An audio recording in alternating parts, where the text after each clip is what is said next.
Dios te bendiga grandemente en esta maravillosa y preciosa mañana. Que el buen Dios tenga misericordia de ti en este tiempo.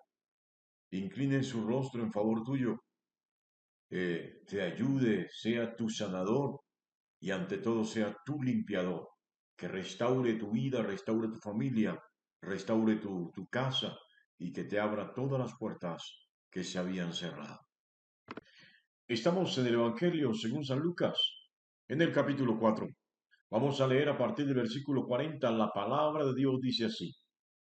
Al ponerse el sol, todos los que tenían enfermos de diversas enfermedades los traían a él. Y él, poniendo las manos sobre ellos, sobre cada uno de ellos, los sanaba.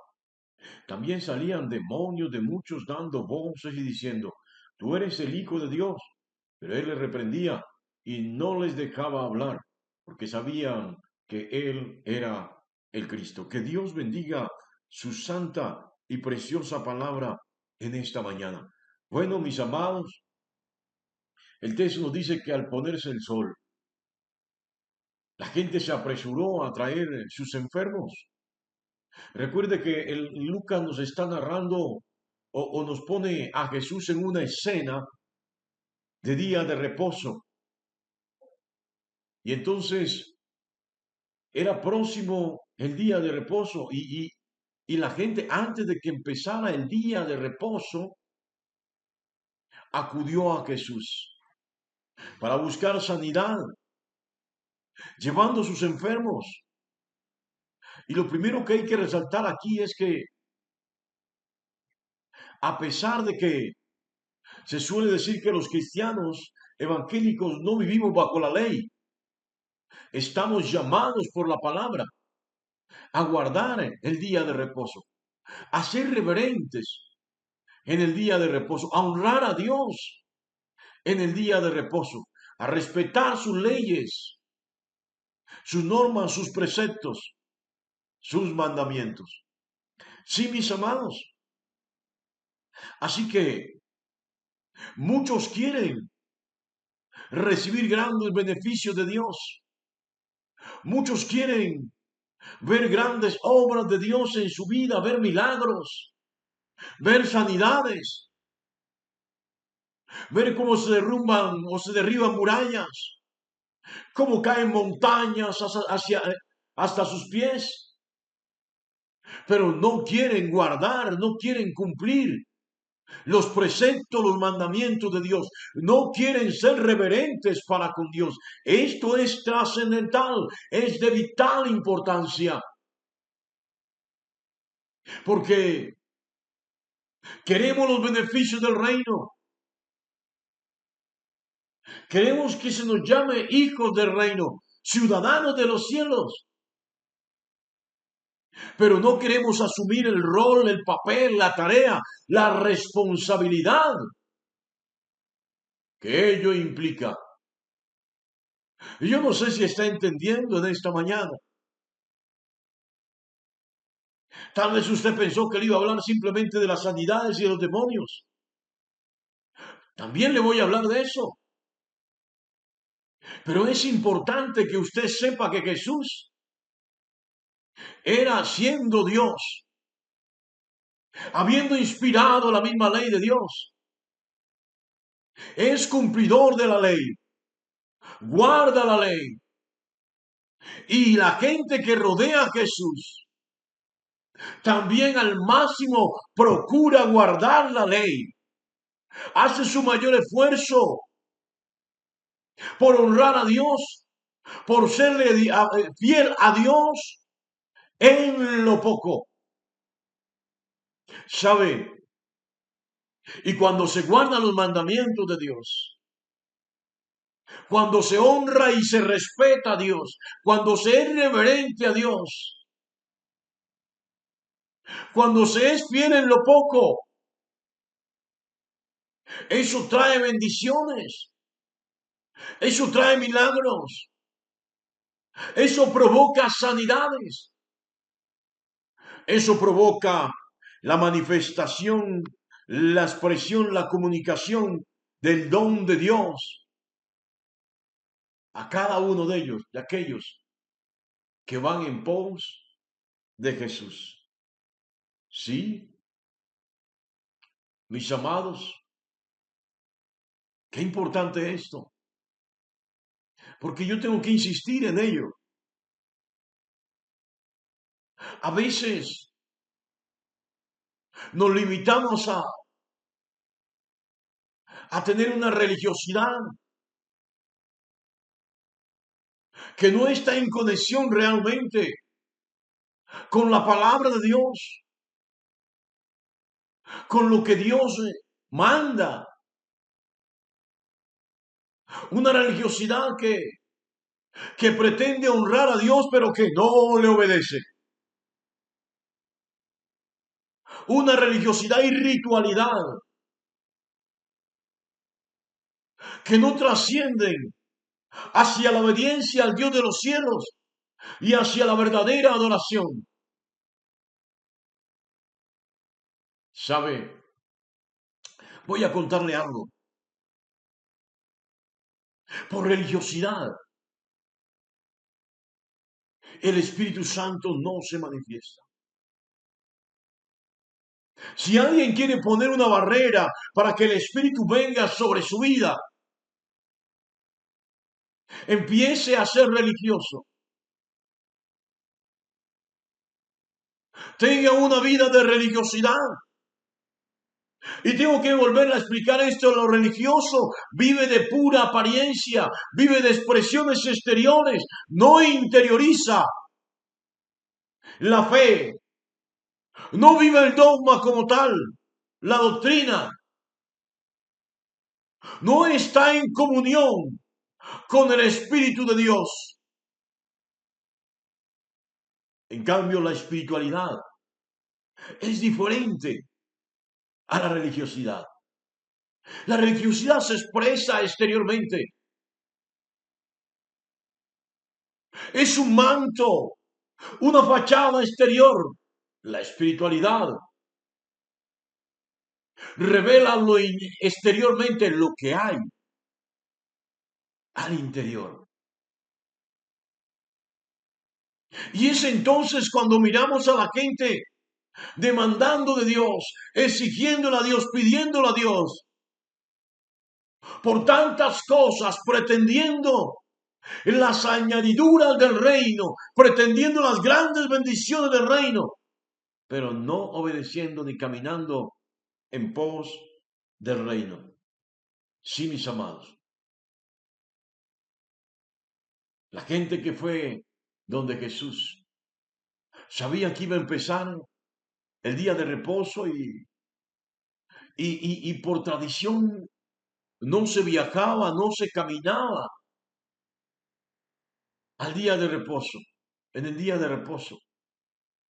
No se podían dar cierta cantidad de pasos en el día de reposo y no querían caer en el error de provocar, de quebrantar la ley o de provocar a enojo a Dios según el concepto que ellos tenían de Dios. Y entonces acuden a Jesús un poco antes de que se ponga el sol, como quien llega a tiempo para poder llegar también antes de que empiece el Shabbat, el día de reposo, a sus casas. Bueno, mis amados, Jesús sanó las diferentes enfermedades que habían. Les imponía las manos sobre los enfermos, dice la palabra, y ellos sanaban. Hoy el mundo tiene muchas enfermedades. Enfermedades de tipo espiritual. Y cuando digo enfermedad espiritual, no me refiero a una posesión demoníaca. Cuando digo enfermedad espiritual, son enfermedades como el odio, producidas por el odio, producidas por el rencor, producidas por el enojo, producidas por los celos amargos. Sí, Y esos celos amargos que atormentan, que destruyen la familia, enferman no solamente a aquel que posee esta condición, sino que también es contagioso porque enferma a la familia y la destruye. ¿Y por qué le propongo esto? Porque los enfermos que le llevaron a Jesús eran enfermos que no tenían cura.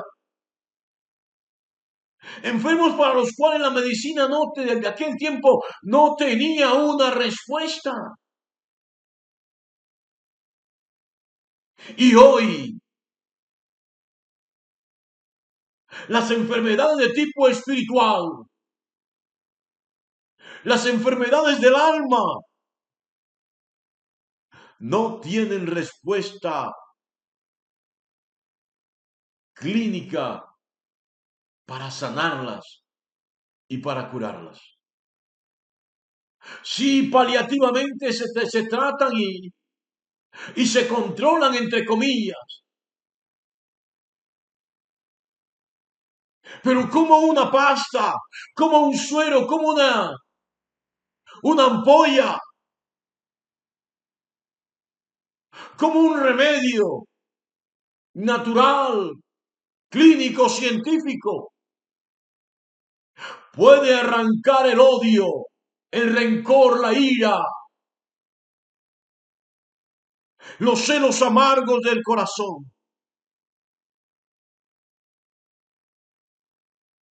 Yo no sé si está entendiendo en esta mañana. Es imposible. Jesús está para hacer las obras que los hombres, que la humanidad, que la ciencia no puede hacer. Él no solamente es la solución, Él es la respuesta, Él es la cura, en Él está la sanidad para esas enfermedades, muchas de ellas terminales, producto del odio, del rencor, de la ira, del enojo, de los celos amargos, producto del dolor del alma. Él es la cura para esas enfermedades de tipo espiritual. Bueno, Él sana toda enfermedad sin lugar a dudas. Pero Él no se interesa en invadir el campo de la ciencia. Él mismo dejó la ciencia. Y su palabra dice que la ciencia al final de los tiempos aumentaría. Ha aumentado la ciencia. Pero Él no invade el territorio de la ciencia. Él obra donde la ciencia no puede obrar. Él actúa donde la ciencia no puede actuar. Él llega donde la ciencia aún no ha llegado y obra poderosamente. Por eso lo primero que hay que entender, luego de honrar y respetar a Dios, lo primero que hay que entender en esta mañana, óigalo bien, es que Jesús no ha cambiado. Y que así como la gente de aquel tiempo confió en Él para llevar sus enfermos, es indiscutible necesario que tú y yo confiemos en Él para que obre, para que sane esas enfermedades del alma. Sí. Y por último, mis amados y amadas, también le llevaron demonios. Las posesiones demoníacas de las cuales hablamos.